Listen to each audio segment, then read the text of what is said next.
आज हम सिंधु घाटी सभ्यता की उत्पत्ति के बारे में जो विभिन्न मत या विचारधाराएं हैं उनके ऊपर विचार करेंगे। सिंधु घाटी सभ्यता की उत्पत्ति के जो विभिन्न मत हैं उनमें जो एक प्रमुख मत है वो है मेसोपोटामिया के प्रभाव से, यानी इतिहासकारों का एक वर्ग है, विद्वानों का एक वर्ग है जो सिंधु घाटी की सभ्यता की उत्पत्ति को मेसोपोटामिया के प्रभाव से बताता है।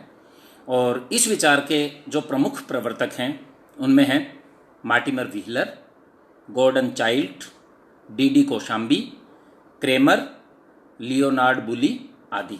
तो इतिहासकारों का ये वर्ग है जो ये मानता है कि सिंधु घाटी सभ्यता की उत्पत्ति मेसोपोटामिया के प्रभाव से हुई।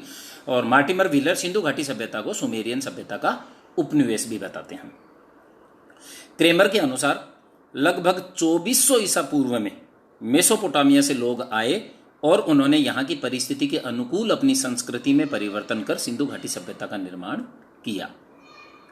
कौशाम्बी का कहना है कि मिस्र, मेसोपोटामिया और सिंधु सभ्यता के जनक एक ही मूल के व्यक्ति थे। यदि इस मत का हम मूल्यांकन करें कि सिंधु घाटी सभ्यता की उत्पत्ति मेसोपोटामिया से हुई, ये जो मत है इसका मूल्यांकन करें तो हम ये पाते हैं कि सिंधु घाटी सभ्यता के विकास में बाह्य प्रभाव को पूरी तरह नकारा नहीं जा सकता। हम पूरी तरह ये नहीं कह सकते हैं कि केवल और केवल सिंधु घाटी सभ्यता अपने आप में केवल भारत में ही विकसित हुई और किसी भी प्रकार का कोई विदेशी प्रभाव इस पर नहीं था। इस बात को पूरी तरह से हम नहीं निकाल सकते, लेकिन सिंधु घाटी सभ्यता को मेसोपोटामिया सभ्यता के विस्तार के रूप में अथवा उपनिवेश के रूप में भी नहीं देखा जा सकता है। हम ये भी नहीं कह सकते हैं कि केवल और केवल एक उपनिवेश के तौर पे कि ये सुमेरियन सभ्यता या मेसोपोटामिया सभ्यता का उपनिवेश था, ये बात भी हम नहीं कह सकते हैं। सिंधु घाटी सभ्यता को मेसोपोटामिया सभ्यता के प्रतिरूप के रूप में भी नहीं देखा जा सकता। दोनों सभ्यताएं समकालीन होते हुए भी भिन्न भिन्न रूपों में विकसित हुई। इस मौलिक भिन्नता को विभिन्न पहलुओं के अंतर्गत हम समझ सकते हैं कि एक ही समय में ये समकालीन है, मेसोपोटामिया या कहें या फिर सुमेरियन सभ्यता या सिंधु घाटी सभ्यता, ये समकालीन है और लेकिन ये भिन्न भिन्न रूपों में विकसित हुई हैं। और इन दोनों सभ्यताओं में जो मौलिक भिन्नता है वो उसके ऊपर थोड़ा सा हम विचार करते हैं। लिपि में भिन्नता, सिंधु सभ्यता की लिपि चित्राक्षर है जबकि मेसोपोटामिया की लिपि कीलनुमा है। तो लिपि को लेकर भी दोनों सभ्यताओं में भिन्नता नजर आती है। मेसोपोटामिया में मंदिरों की महत्वपूर्ण भूमिका, मेसोपोटामियाई सभ्यता में अगर हम देखें तो मंदिरों की महत्वपूर्ण भूमिका दिखाई देती है, जबकि यदि सिंधु घाटी सभ्यता के उत्खनित क्षेत्रों की बात करें तो केवल मोहनजोदड़ो के एक अप्रत्यक्ष साक्ष्य को हम छोड़ दें तो कोई मंदिर का या पूजा स्थल का साक्ष्य हमें नहीं मिलता। मेसोपोटामिया में मुख्यतः बेलना प्रकार की मोहरें हैं। मेसोपोटामियाई जो मोहरें हैं वो मुख्य रूप से बेलनाई प्रकार की हैं, जबकि सिंधु घाटी सभ्यता में आयताकार और वर्गाकार प्रकार की मोहरें भी बड़ी संख्या में मिली हैं। मेसोपोटामिया के हथियार अति विकसित एवं अधिक शक्तिशाली प्रकार के हैं। जो वहाँ से उत्खनन में जो मेसोपोटामियाई सभ्यता से जो हथियार मिले हैं वो काफ़ी विकसित और शक्तिशाली प्रकार के हैं, जबकि सिंधु घाटी सभ्यता में इस प्रकार के कोई तीक्ष्ण अस्त्र शस्त्र या शक्तिशाली अस्त्र शस्त्र हमें हथियार के तौर पे हमें देखने को नहीं मिलते हैं। सिंधु घाटी सभ्यता में जाल पद्धति पर आधारित नगर नियोजन है, यानी कि सिंधु घाटी सभ्यता के जो नगर क्षेत्र हैं उनमें सड़कें समकोण पर एक दूसरे को काटती हैं, जिसके कारण नगर क्षेत्र कई वर्गाकार और आयताकार खंडों में विभक्त हो गया है, जिसे जाल पद्धति या ऑक्सफोर्ड सर्कस नाम दिया गया है। जबकि मेसोपोटामियाई नगर नियोजन इस मामले में सिंधु घाटी सभ्यता से अलग दिखाई देता है। मेसोपोटामिया में भव्य एवं विशाल प्रकार की कब्रें दिखाई देती हैं, जिस प्रकार की कब्रें हमें सिंधु घाटी सभ्यता में दिखाई नहीं देती। मेसोपोटामियाई क्षेत्र में जरदोजी कार्य का विकसित रूप में होना, यानी कि मेसोपोटामिया में जरदोजी का जो कार्य है, मेसोपोटामिया सभ्यता में जरदोजी का कार्य काफ़ी विकसित स्तर पर हमें दिखाई देता है, जबकि इस प्रकार का कोई कार्य हमें सिंधु घाटी सभ्यता में नहीं दिखाई देता है। सिंधु घाटी सभ्यता की उत्पत्ति से संबंधित जो दूसरा प्रमुख मत है वो है कि ईरानी बलूची ग्रामीण संस्कृति से सिंधु घाटी सभ्यता की उत्पत्ति हुई। और इस मत के समर्थक हैं फेयर सर्विस, रोमिला थापर आदि। ये महत्वपूर्ण विद्वान है जो इस मत के समर्थक हैं। एक तीसरा मत है जो देसी प्रभाव से सिंधु घाटी सभ्यता की उत्पत्ति को बताता है, और इस मत के प्रवर्तक जो हैं, प्रमुख जो विद्वान हैं इस मत के समर्थक, वो हैं अमलानंद घोष, धर्मपाल अग्रवाल, ब्रिजेट आल्चिन और रेमंड आल्चिन।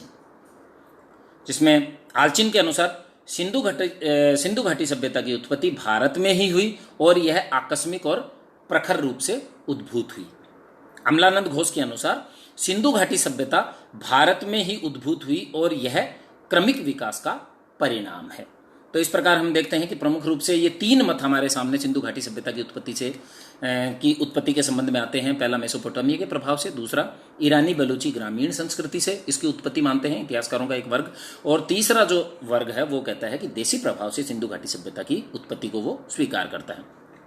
अब अगर इस मत पे निष्कर्ष के तौर पे हम ये पहुंचना चाहें कि सिंधु घाटी सभ्यता की उत्पत्ति को निष्कर्षतः हम क्या माने, तो हम ये कह सकते हैं कि सिंधु घाटी सभ्यता का विकास आंतरिक है, अर्थात देशी विकास का प्रतिनिधित्व करता है। सभ्यता का विकास उत्तर पश्चिमी भारत में उपस्थित कृषक संस्कृतियों से हुआ, यानी उत्तर पश्चिमी भारत में जो कृषक संस्कृतियां थी उनसे सिंधु घाटी सभ्यता का विकास हुआ, जैसे मेहरगढ़, कोट दिजी, अमरी आदि। तो उत्तर पश्चिमी क्षेत्रों में, भारत के उत्तर पश्चिमी क्षेत्रों में ये जो कृषक संस्कृतियां थी, इनसे सिंधु घाटी सभ्यता का क्रम से विकसित होकर सिंधु घाटी सभ्यता की शहरी सभ्यता के रूप में हमारे सामने प्रस्तुत हुई।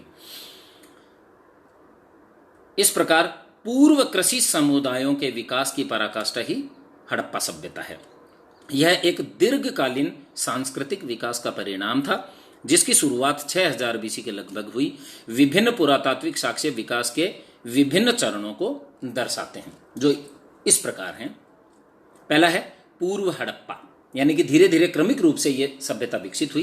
पहला जो चरण मानते हैं वो है पूर्व हड़प्पा। समय इसका लगभग 6000 बीसी से लेकर 3500 बीसी तक है, और इसके दो उपचरण हैं।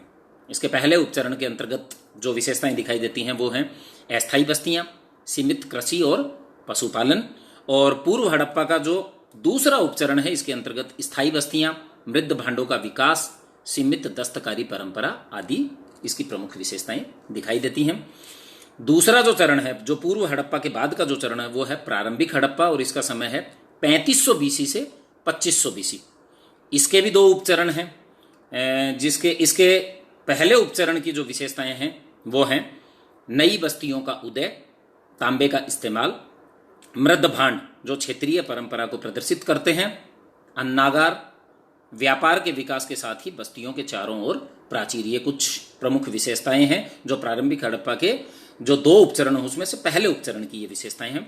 और जो इसका दूसरा उपचरण है प्रारंभिक हड़प्पा का, जिसका समय 3500 बीसी से 2500 बीसी हम कह रहे हैं, उसका जो दूसरा उपचरण है उसकी विशेषताओं में है मृद भांडों की क्षेत्रीय परंपरा का एकीकरण और विशेष प्रकार की आकृतियां मतलब निर्मित की जाने लगी।